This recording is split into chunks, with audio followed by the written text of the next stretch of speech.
사연을 소개하겠습니다. 그해 겨울의 추위는 유난히도 혹독했습니다. 하지만 우리는 잔뜩 얼어붙은 세상과 마주하느라 앞으로 어떤 일이 일어날지 전혀 예측하지 못하고 있었는데요. 어느 날 마트에 다녀온 엄마가 집에 들어오자마자 온몸을 떨며 말했어요. 아유, 무슨 날씨가 이렇게 춥다니. 엄청 싸매고 다녔는데도 얼굴이 꽁꽁 얼었지 뭐니. 내일 출근할 때 따뜻하게 입고 가야겠다. 알아서 잘할 테니까 걱정하지 마. 멋부린다고 얇게 입고 다니니까 하는 말이잖아. 엄마, 내 나이가 몇인데 아직도 잔소리를 하고 있어. 너도 나중에 자식 낳아봐. 엄마 마음은 다 똑같은 법이야. 그나저나 엊그저께 할머니랑 통화하다 보니 감기에 걸리신 것 같던데 괜찮으신지 모르겠다. 생각난 김에 전화 좀 해봐야겠네. 라며 엄마가 할머니께 전화를 걸고 있었는데요. 첫 전화는 연결이 되지 않는 모양으로 다시 전화를 걸고 있었습니다. 하지만 두 번째 전화도 연결이 되지 않자 이번엔 할아버지께 전화를 걸고 있었어요. 곧 할아버지께서 전화를 받으셨고 엄마가 걱정스러운 목소리로 물었습니다. 아버님, 어머님이 전화를 안 받으시는데 무슨 일 있으신 거 아닌 거죠? 아니야, 별일 없어. 근데 어머님이 왜 전화를 안 받으세요? 혹시 옆에 계시면 바꿔주시겠어요? 감기에 걸려서 내내 약 먹고 잠만 자고 있다. 일어나면 전화하라고 하마. 아직도 감기가 안 떨어지신 거예요? 병원은 다녀오셨어요? 너무 걱정하지 마라. 아무래도 나이가 있다 보니 그런 거 아니겠냐. 병원에서도 그냥 감기라고 하니까 하루 이틀 더 지켜봐야지. 아버님, 혹시 무슨 일 있으시면 바로 연락 주셔야 해요. 가까운 거리도 아니고 걱정돼서 그래요. 그냥 감기라고 하니까 너무 걱정은 하지 말고 무슨 일 있으면 내가 연락하마.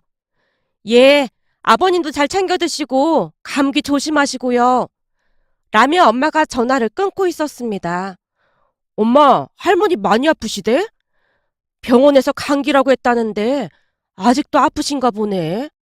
할머니 연세에는 감기도 무서운 병이라 걱정이다. 이럴 게 아니라 내일 내려가 봐야겠어. 아무리 감기라고 해도 그냥 방치하면 큰 병이 되거든. 그때부터 엄마가 반찬도 만들고 짐을 싸기 시작했습니다. 다음날 할머니 할아버지 계신 곳으로 출발을 했는데요. 그날 저녁 할아버지 집으로 갔던 엄마에게 급히 전화가 걸려왔어요. 희준아, 아빠한테도 말은 했는데 아무래도 할머니 할아버지 모시고 올라가야 할 것 같아. 설마 할머니 많이 아프신 거야? 여기 병원에서는 그냥 감기라고 하긴 하는데 할머니 숨소리도 좀 이상하고 해서 올라가서 좀 더 큰 병원에 가봐야 할 것 같아. 할머니 얼굴이 말이 아니네. 알았어. 그럼 나도 일찍 들어갈게. 그날 엄마는 할머니 할아버지를 모시고 올라와서 다시 병원 진료를 받았는데요. 이런저런 검사를 하던 의사가 폐렴이 의심된다고 했습니다. 그 말에 할아버지 얼굴이 샛노랗게 변해 있었어요. 아니, 이게 무슨 난리야? 폐렴이라니? 아버님, 요즘 폐렴은 병도 아니니까 너무 걱정하지 마세요. 며칠 입원해서 치료받으면 금방 괜찮아지실 거예요. 엄마가 할아버지를 안심시키려 노력하고 있었지만 충격으로 인해 엄마의 말이 잘 들리지 않는 모양으로 할아버지의 눈에 눈물까지 그렁그렁해져 있었습니다. 나이 든 사람한테 이 폐렴이 얼마나 무서운 병인지 모른다. 내 친한 친구 집사람도 감기 앓다가 폐렴이 와서 갑자기 세상을 떴거든. 병원에서 네 시애미한테 그냥 감기라고 하길래 철석같이 믿고 있었는데 이게 웬 날벼락이라니. 진작 다른 병원으로 데리고 갔어야 했는데 이게 다 내 잘못이다. 이게 왜 아버님 잘못이에요. 의사가 감기라고 말하니까 우리 같은 일반인은 당연히 믿을 수밖에 없는 거잖아요. 그러니까 너무 자책하지 마세요. 아니야. 내가 진즉 다른 병원으로 데리고 가봤어야 해. 할아버지가 후회 가득한 표정으로 어쩔 줄을 몰라 하고 있었습니다. 그때 할머니는 병원에 입원까지 하게 되었는데요. 분명 입원을 할 때까지만 해도 심하지 않았던 것 같은데 시간이 지나면서 열도 오르고 오한을 느끼던 할머니가 혹 곤란까지 와서 가족들이 조마조마한 마음으로 하루하루를 보내고 있었습니다. 물론 그쯤에서 할아버지는 거의 쓰러지기 일보 직전이었는데요. 옆에서 보고 있기 힘들 정도였습니다. 어느 날은 할머니 사진을 손에 들고는 할아버지께서 홀로 중얼거리기도 하셨어요. 대엄만 하면 내가 해달라는 건 다 해줄 참이야. 그 뭐냐? 당신이 하고 싶다던 그 계명도 내가 해줄 참이니까 제발 이겨내야 해. 절대 놔두고 먼저 가면 안 되네. 아버님, 곧 괜찮아지실 거니까 식사라도 하세요. 이러다 아버님까지 쓰러지시겠어요. 아니다. 니들 엄마는 병원에서 사경을 헤매고 있는데 내가 지금 밥이 넘어가겠냐? 이러다 아버지까지 아프시면 어머니는 누가 챙기겠어요. 그러니까 조금이라도 드시고 힘을 내셔야죠. 아버지까지 나서서 할아버지를 설득했고 그제서야 할아버지가 죽을 조금 드시는 모습이었습니다. 그 뒤 정말 다행히도 할머니의 건강이 조금씩 좋아져 갔고 일반 병실로 옮길 수 있었는데요. 할머니 손을 꼭 잡은 할아버지께서 조용히 속삭였습니다. 심해야, 앞으로 하고 싶은 거 있음? 다 말해. 내가 다 이뤄줄 테니까. 내가 이름 부르지 말라고 했지. 그 와중에도 할머니께서 눈에 쌍심지를 켜고 할아버지를 노려보고 있었는데요. 할아버지께서 할머니를 진정시키려 애쓰고 있었습니다. 심해야, 의사가 안정을 취해야 한다고 했잖아. 진정해. 그니까 내 이름 좀 부르지 말라고. 알았어. 알았으니까 걱정 말고 푹 쉬어. 나도 푹 쉬고 싶지. 근데 의사랑 간호사가 왔다 갔다 하면서 내 이름을 불러대서 쉴 수가 없잖아. 그러게 벌써 개명을 했어야 했어. 이게 웬 망신이야 그래. 할머니께서 서러운 듯 긴 한숨을 내쉬고 있었습니다. 그 모습에 할아버지께서 할머니를 달랬는데요. 그 기회를 놓치지 않고 할머니께서 당신의 신세를 한탄하기 시작했어요. 아휴, 내 팔자가 아주 기구하다니까. 이번에 저승길 근처까지 다녀오다 보니 시대를 잘못 만난 내 인생이 너무 불쌍하더라니까. 심해야, 그 저승이란 말은 입 밖으로 꺼내지도 마. 듣는 것만으로도 내 심장이 내려앉는구만. 조용히 하고 잘 들어봐.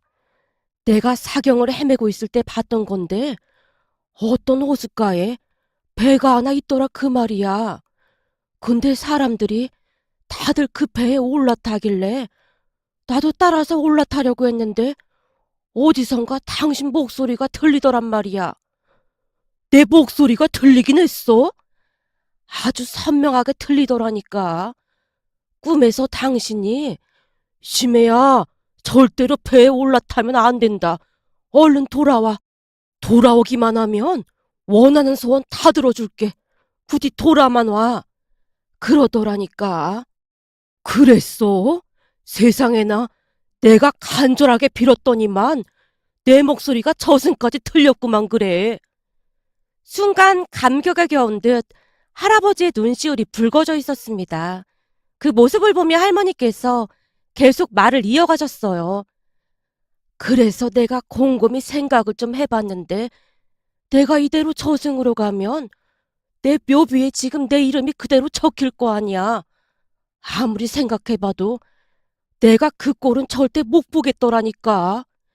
그래서 뒤를 돌아 냅다 내뺐다니까. 잘했네 잘했어. 우리 마누라 아주 장하다 장해. 할머니 말을 경청하고 있던 할아버지가 박수까지 치면서 웃고 있었는데요. 그 틈을 놓치지 않고 할머니가 애절한 목소리로 다시 말을 이어갔습니다. 그래서 말인데 이게 얼마나 기가 막힌 일이냔 말이야. 당신도 한번 생각해봐. 내가 이름에 얼마나 한이 맺혔으면 저승길 가다가 돌아왔겠냔 말이야.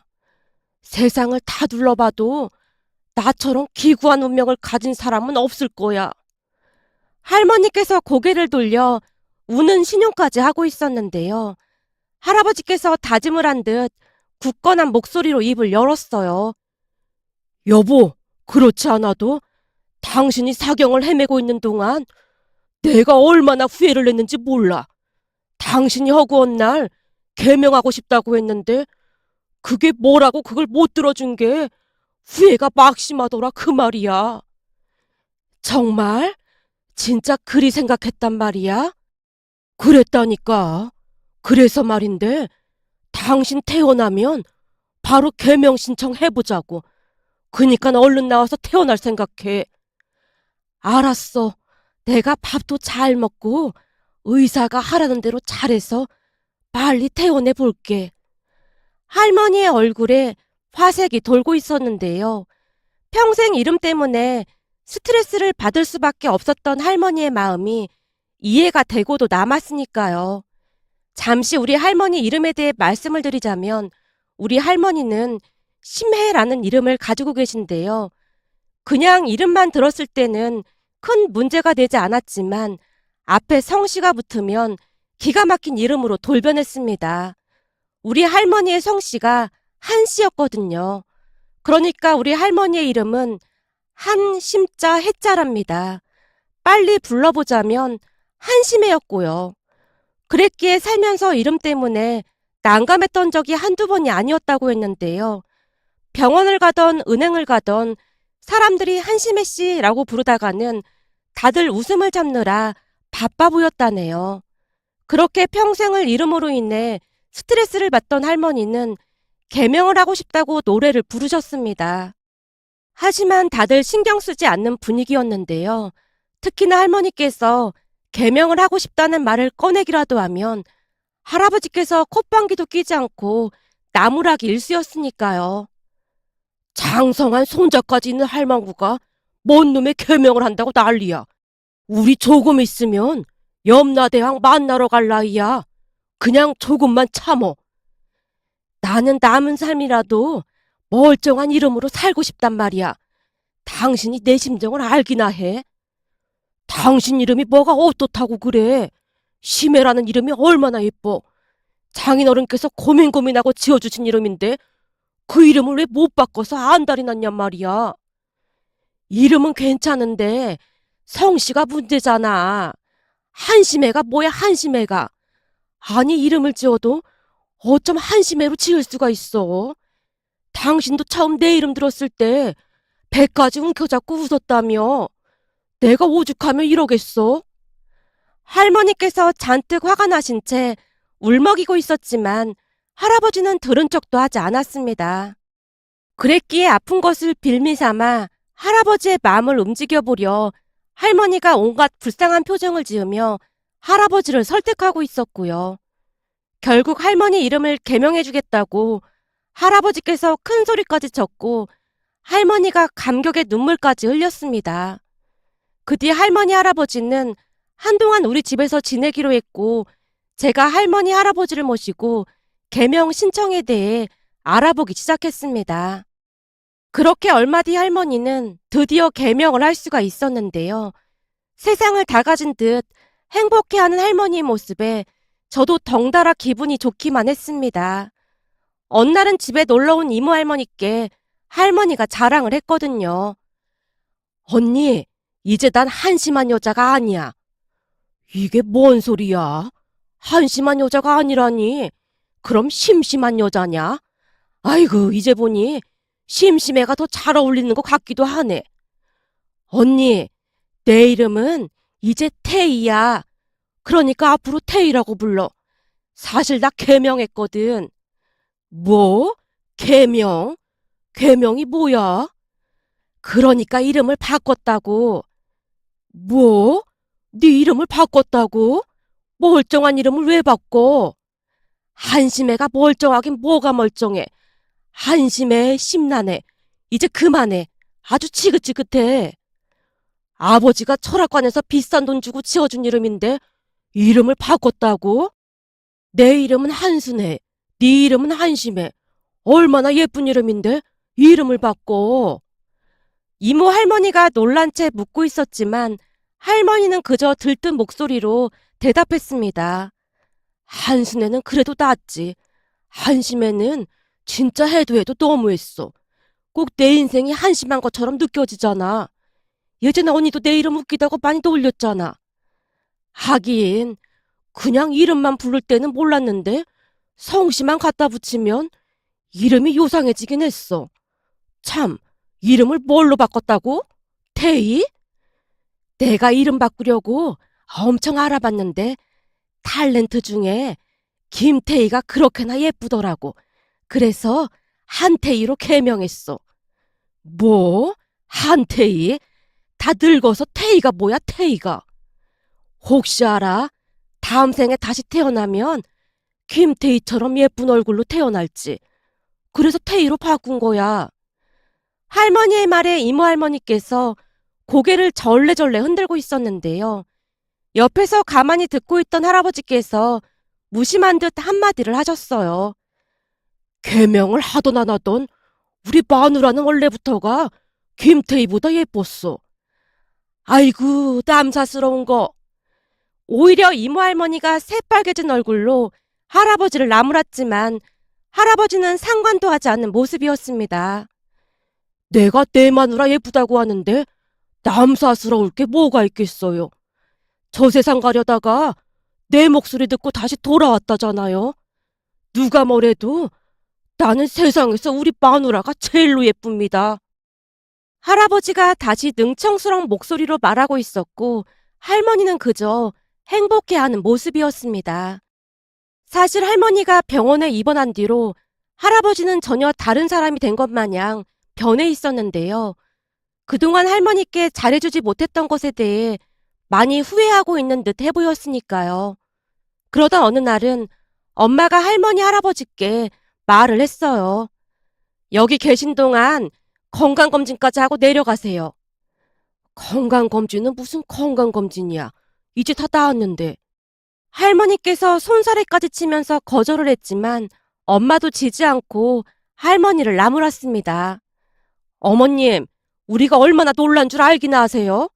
그때 제가 안 내려갔음 진짜 큰일 날 뻔했잖아요. 두 분이 건강하게 잘 지내셔야 우리도 마음이 편할 거 아니에요. 그럼 내려가지 마시고 이참에 여기서 사시던지요. 뭐? 우리 보고 여기서 살라고? 절대 안 된다. 지금도 답답해서 환장하겠구만. 우리가 여기서 어떻게 살아? 그러니까 건강검진 받자고요. 병원에서 아무 이상도 없다고 하면 그때는 집까지 모셔다 드린다니까요. 그날만큼은 엄마도 지지 않고 할머니께 말대꾸까지 하고 있었는데요. 할머니께서 중환자실에 누워 계신 모습을 보며 큰 충격을 받은 듯 해 보였습니다. 결국 얼마 뒤 두 분이 나란히 손까지 잡고 건강검진을 받으러 갔습니다. 그런데 그날 집으로 돌아온 엄마가 아빠와 저를 따로 안방으로 부르더니 겨우 웃음을 참으며 입을 열었는데요. 오늘 두 분 모시고 건강검진 다녀왔잖아. 근데 얼마나 웃겼는지 모르지? 왜? 무슨 일이 있었는데 그래? 아무리 봐도 아버님이 진짜 많이 변하셨더라고. 오늘 아버님 때문에 건강검진하던 사람들이 웃고 난리도 아니었잖아. 아버지 때문에? 아버지가 왜? 둘 다 놀라지 말고 들어. 라며 엄마가 그날 있었던 이야기를 하기 시작했는데요. 건강검진을 하기 전 간호사가 할아버지께 물었답니다. 혹시 틀니나 보청기 하고 계신 거 있으세요? 아니요, 없습니다. 그럼 혹시 심장수술을 하거나 오늘 뭐 드시고 오시진 않으셨죠? 딱히 심장수술을 한 적은 없고 마누라 사랑을 듬뿍 먹고 왔습니다. 예? 아, 네. 할아버지는 참 좋은 남편분이시네요. 간호사가 겨우 웃음을 참으며 대답을 하고는 자리를 뜨더랍니다. 엄마 말을 듣고 있던 아빠가 놀란 채 물었어요. 뭐? 우리 아버지가 진짜 그랬단 말이야? 그럴 리가. 진짜라니까. 이제 보니 아버님이 사랑꾼이시더라고.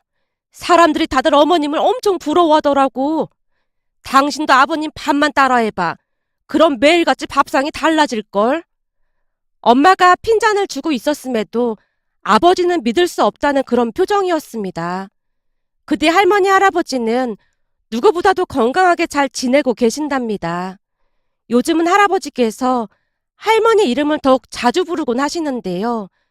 태희라는 이름이 마음에 쏙 들었던 모양으로 할머니가 좋아서 어쩔 줄을 몰라 하신답니다.